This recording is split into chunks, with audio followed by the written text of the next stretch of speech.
Hello guys, আসসালামু আলাইকুম। This is Talha Khan blog. আপনারা দেখতে পাচ্ছেন আমি আমাদের ছাদে চলে এসেছি।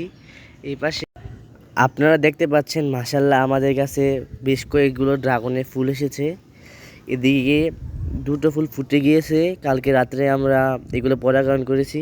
একটা কলি আছে আর একটা এদিকে আজকে রাত্রে এটা ফুটবে। আপনারা হয়তো বা জানেন যে ড্রাগন ফুল রাত্রেই ফুটে থাকে। তখন আমরা আজকে রাত্রে এটাকে পরাগায়ন করব, কিভাবে করি সেটাই আমরা দেখাবো। আপনারা সাথেই থাকুন। গাইস, দেখতে পাচ্ছ আমার ফুলটি কত সুন্দর ফুটেছে, একেবারে অনেক সুন্দর লাগতেছে আর অনেক সুন্দর গন্ধ বেরোচ্ছে। গাইস, এখন আমরা ফুলের রেণু সংগ্রহ করব, পরাগ রেণু, তারপর পরাগ ধানিতে দিব।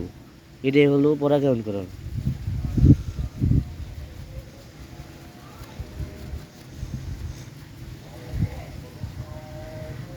যে দেখতে পাচ্ছি এগুলো হলো পরাগ রেণু, আর এই যে এটা হচ্ছে পরাগ ধানি, এটাকে আমরা দিব।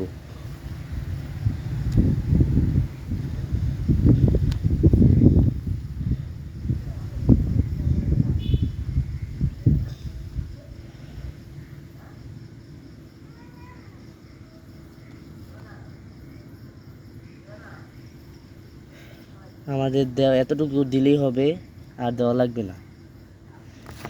এইভাবেই পরাগায়ন করা হয়।